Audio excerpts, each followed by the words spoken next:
membahas mengenai demografi yang ada di negara Malaysia. Nah, negara Malaysia ini adalah salah satu negara di Asia Tenggara yang merupakan negara federal, terdiri dari 13 negara bagian. Nah, dan juga memiliki wilayah dengan luas kurang lebih 330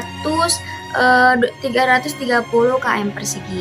Nah, Malaysia memiliki ibu kota yaitu Kuala Lumpur, tapi memiliki kota federalnya yaitu di Putrajaya. Nah, wilayah di Malaysia sendiri memiliki masyarakatnya yaitu 31 jiwa kurang lebih terakhir di data 2015. Nah, negara Malaysia itu dibagi menjadi dua bagian, yaitu kawasan barat dan kawasan timur yang dipisahi oleh Kepulauan Natuna di wilayah Indonesia. Malaysia itu berbatasan dengan Brunei, Filipina, Indonesia, dan Thailand. Nah, negara Malaysia itu dipimpin oleh sultan atau raja yang dipilih secara bergilir secara 5 tahun sekali. Nah, dan raja yang dicalonkan itu hanya saja daerah yang dipilih oleh raja tersebut. Jadi tidak sembarangan raja yang bisa dipilih. Ini sudah dijelaskan bahwa warga negara Malaysia itu banyak majemuk gitu ya. Nah, jenis garis keturunan lokal itu ada 67% kurang lebih dianggap sebagai Bumiputra. Bumiputra itu adalah orang Melayu.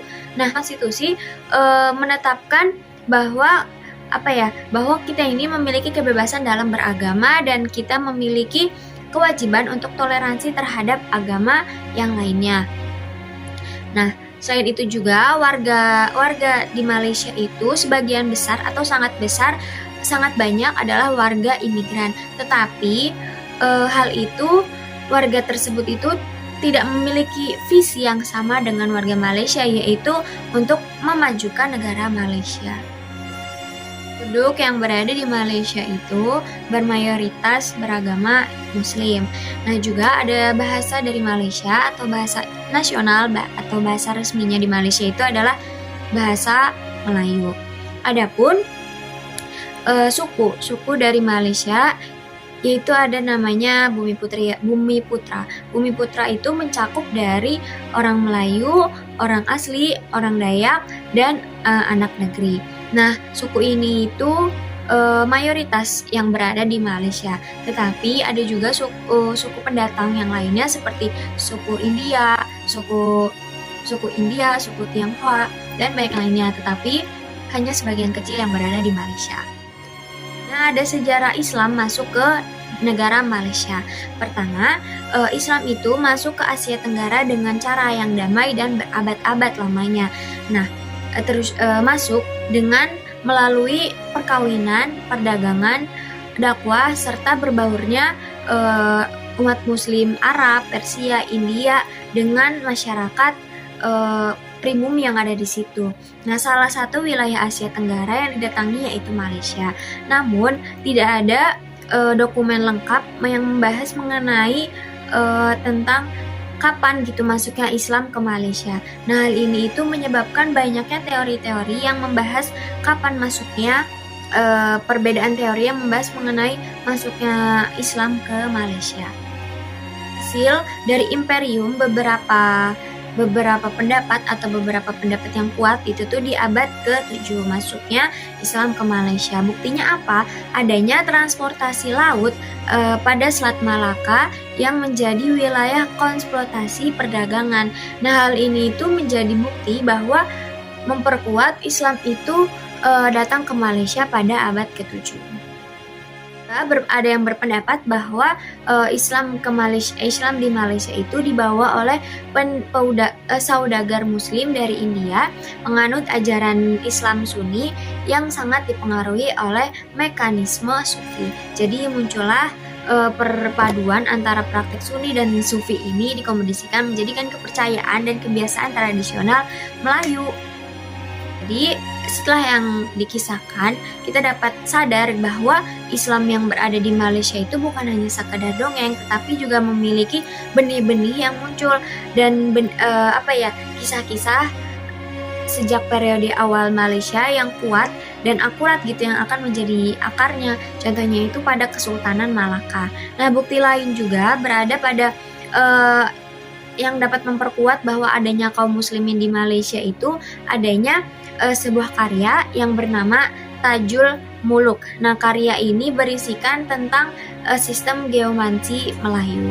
Nah, setelah Malaysia itu merdeka pada 31 Agustus 1957, nah keberadaan agama Islam itu semakin menonjol di sistem politik. Akhirnya Islam itu diakui oleh institusi dan memiliki tempat khusus di undang-undang.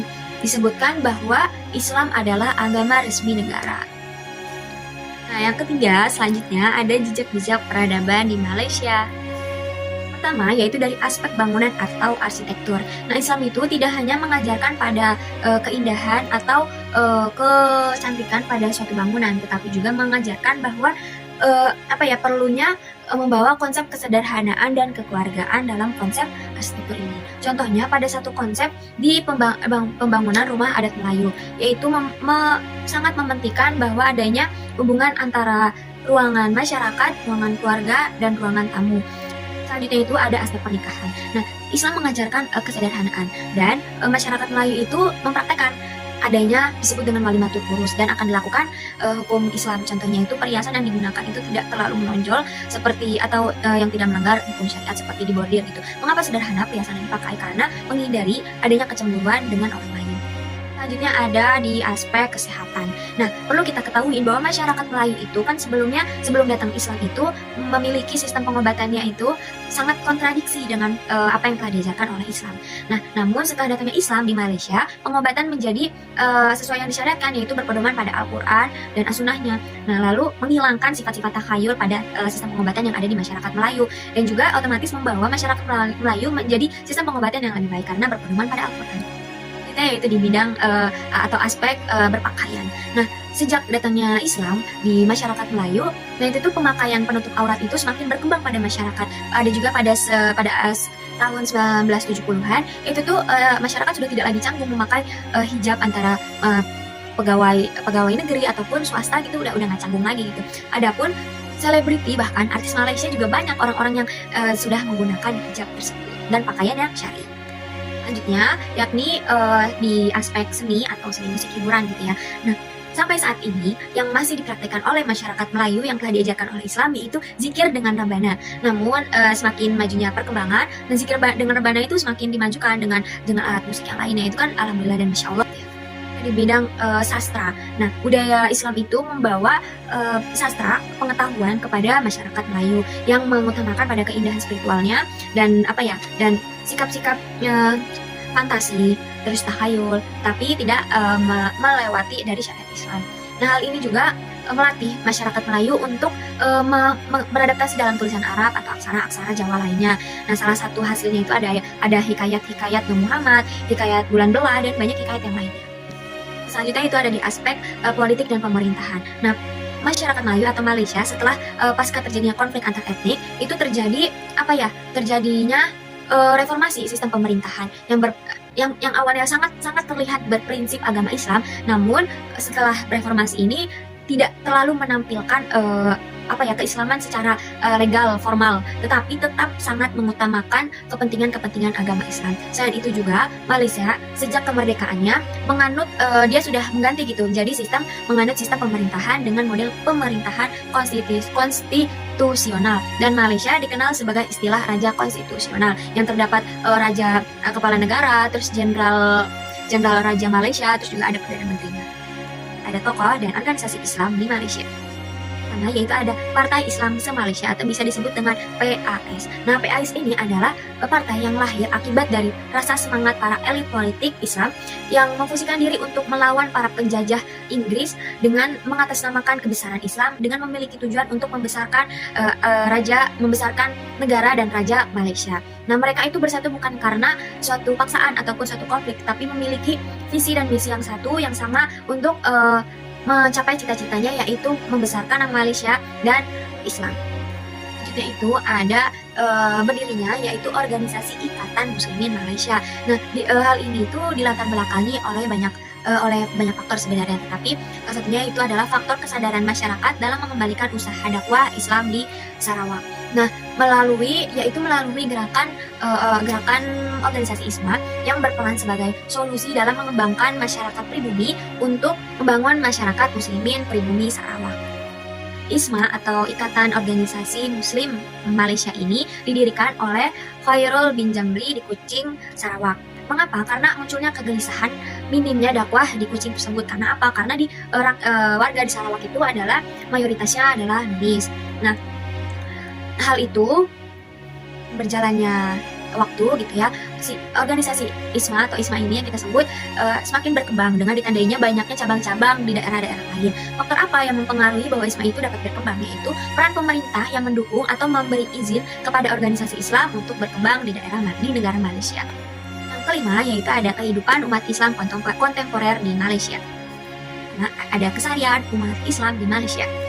Ketentuan di Malaysia yang menjadikan Islam itu sebagai nafas dan ruh dalam melaksanakan aktivitasnya, dan juga menjadikan aktivitasnya itu sesuai dengan prinsip-prinsip serta nilai dan sikap yang dipraktekkan yaitu sesuai dengan syariat Islam. Nah, hal ini itu didukung oleh adanya penyediaan sarana ibadah seperti surau atau masjid yang berada di perkantoran. Sebab itu, untuk mengimplementasikannya itu, mengapa kita diwarnai dengan moralitas agama? Karena sesuatu hal yang tidak ada moralitas agama, maka otomatis tidak adanya keimanan yang menjadikan patokan seorang masyarakat tersebut. Nah, hal ini dapat menyandingi bahwa moralitas keberagaman itu menjadi ambisi atau mendorong manusia untuk menghindari dari adanya egoisme atau ketamakan. Jika tidak dibarengi oleh moralitas agama, maka justru Islam itu akan menjadi perusak peradaban manusia itu sendiri, atau munculnya feodalisme, monopoli atau patriarki. Namun yang kedua itu ada problematika yang terjadi pada umat Islam di Malaysia. Apa saja yang sering terjadi? Yaitu banyak masyarakat yang terlalu bersikap mendukung nasionalisme, sehingga melihat bahwa sikap muslim itu terlalu kaku ataupun tidak toleran terhadap agama. Yang selanjutnya itu ada juga terjadinya banyak pertentangan. Dan ini apabila pertentangan tetap saja dibiarkan atau tidak disembuhkan, maka tidak akan sehat bagi perkembangan penyembuhan negara Islam itu sendiri. Nah, ada juga dan juga menghasilkan sekaligus gitu ya, akan menghasilkan suatu sikap yang tidak produktif dan juga menghancurkan dalam perjalanan kegiatan kebangsaan. Nah, selanjutnya ada juga kecenderungan sikap masyarakat yang kecenderungan privatisasi agama, yaitu sikap yang memperlihatkan adanya menjauhkan agama dari kegiatan-kegiatan umum. 3 prinsip, yaitu tauhid, amanah, dan keadilan. Nah, sesungguhnya sudah menjadi pandangan seorang muslim bahwa hal itu agama itu bukan hanya digunakan sebagai alat legitimasi. Agama itu seharusnya menjadi paduan agar senantiasa kita itu menjadi tujuan atau arahan utama dalam pelaksanaan politik praktis. Namun banyak gitu ya, agama itu bukan lagi sekedar menjadi agama tetapi juga sebagai simbol dalam meraup suara ataupun simbol dalam tercerminnya teroperasi politik ataupun kekuatan politik. Itu menjadi problematika yang terjadi di umat muslim di Malaysia. Bahkan bukan hanya di Malaysia, tetapi kan banyak gitu ya problem-problem yang terjadi di Indonesia pun ada. Semua yang sudah dipaparkan gitu, kita dapat mengambil kesimpulan bahwa negara Malaysia ini tuh memiliki tingkat toleran yang sangat tinggi gitu terhadap agama-agama yang lain. Karena ya walaupun di negara Malaysia itu memiliki tingkat masyarakat Islamnya mayoritas, tetapi tetap saja banyak juga dari suku-suku lain seperti Tionghoa, India gitu yang memiliki agama seperti Hindu, Kristen gitu, tetapi memiliki toleransi yang cukup tinggi. Nah, selain itu juga dapat kita ambil bahwa kedatangan Islam di Malaysia itu bahkan tidak ada membawa kerugian gitu, bahkan membawa kemajuan bagi negara Malaysia itu sendiri. Nah, faktornya salah satunya dia dapat mengubah pendidikan menjadi lebih maju, membuka wawasan, terus juga mengubah pola pikir menjadi ke arah yang benar sesuai dengan syariat Islam. Nah, juga membawa budaya-budaya Islam yang akhirnya menjadi peradaban Malaysia menjadi lebih maju gitu, budaya-budaya yang bahkan dipraktekkan hingga saat ini. Tak lupa juga adanya organisasi Islam yang dampaknya itu sampai dengan sekarang gitu, yang akhirnya Islam itu maju di negara Malaysia, dan juga faktor dukungan pemerintahannya yang terbuka terhadap agama Islam dan akhirnya menjadikan negara Malaysia itu menjadi negara Islam.